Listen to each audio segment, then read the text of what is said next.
is going to be an interactive session. Okay. I hope you understand what I mean by interactive. It means that I need a two-way communication from both of us, so that it will be well understandable, and you will also be having no doubts at the end of the session, right? Okay. Yes. Okay, yeah. Now I'm sharing my screen. Please acknowledge once it is visible. Okay. Is it visible? Yeah. Okay. So now whatever that we are looking at is scheduled for the Azure Data Engineer course. First of all, I would like to know what do you know about a data engineer? Any one of you? Yeah. It's. I mean, uh, to present the data with analysis in a visualization way. I mean, from integration to presentation. Yes, yeah, you're almost close. So it is nothing but getting a data ready so that it will be available for presentation in the sense of a description or a dashboard consisting of pie charts, bar charts, like that. So what do Yeah. you mean by data? Data is nothing but a raw, what do you mean to say, raw representation of something. Okay. When you perform data engineering on this data, you will be getting the information. Hmm. Okay, so when I say there's a guy with an employee ID so and so, some well, 1001 employee ID, I'm Hmm. giving the data. Whereas when I say that there's a guy named some X person with employee 1001 who is sitting in so and so bench in this so and so floor on some Y building, this is called the information. So when you get this 1001 employee ID, you will be using this data in order to get all this information. What I told you now. So that is how data engineering works. Data engineering is nothing but taking the raw data or the data from the scratch and polishing it such that it will be used for various purposes. Okay. Okay. Now, uh, this is what we call, actually, there are two processes in data engineering. One is ETL and the other one is ELT. Okay. Almost 99% of the market uses ETL only, not ELT. I mean, there are specific reasons why we don't use ETL. I mean, why we don't use ELT and only use ETL. Those I'll be explaining you in the classes anyway. Now, 99% of the market goes to ETL only. So, what is Okay. this ETL? ETL is nothing but extracting the data from a source. E means extract, and T means transforming. And whatever the data that your raw data that you are extracting from a place or a source, that you will be performing some transformations so that it will be useful for the dashboard purposes or some prediction purposes or information purposes, etc. So that is T. T stands for transformation. Next, L. L is nothing but once you transform this data, you have to keep it or store it somewhere so that the dashboard will be taking the data from that somewhere. So this L means loading. You will be loading it into either some database or some blob containers or some folders or files or into Excel sheets or CSV files, whatever it is. You will be storing these useful data into some file format or into some storage location so that it will be used from that location.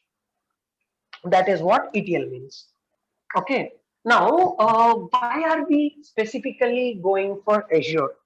Because when it comes to this market competence, whatever that we are having in this market, most out of the 100% data engineering market, almost 40% is having demand on Azure data engineering roles.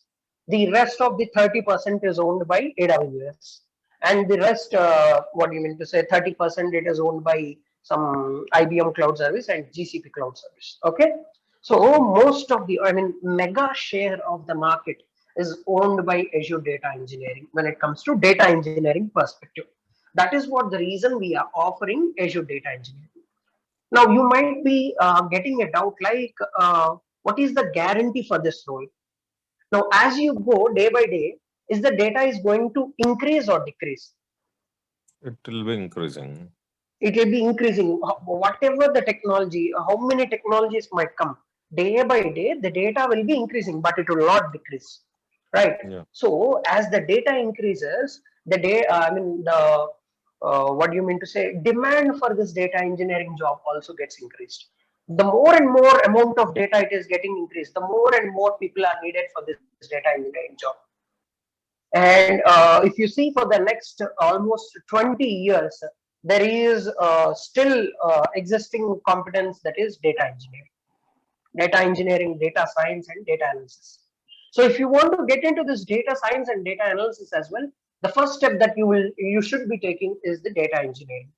Because first of all, you should be knowing from where the data is being taken, how it is being transformed, how are we using it for the data analysis or data science purposes. So obviously, the first step is going to be data engineering. That is what the reason or the benefits of doing a data engineering course. Okay, you have understood the technical importance or benefits of the data engineering course. Yeah. Now you might get a doubt like, okay, what is the benefit that I'm going to get with respect to salary or the compensation benefits that I'm going to get when it comes to data engineering? So, as you know, most of the companies pays 3 to 4 lakhs for freshers, zero experience. But if you're a data engineer, even though you have zero experience, you will be hired with minimum of 7 lakhs package. That is the minimum of 7 lakhs package. And next, if you are having 2 to 3 years of experience, then obviously you will be hired with a minimum package of 14 lakhs. That is the advantage of being a data engineer. And that's the reason we are providing you the full-fledged course for this data engineering, along with the mock test. And uh, we will also guide you through the hands-on, and we will also be giving you a real-time project where you will be solving by yourself the real-time project. We will not be giving you directly the code for the project. Instead, you will be the one who will be coding for that project. And once the project is done, you will be a full-fledged data engineer. And if you're stuck somewhere in the project, obviously we are going to help, but we are not directly going to give the code, unlike other institutes. I guess you got my point, right?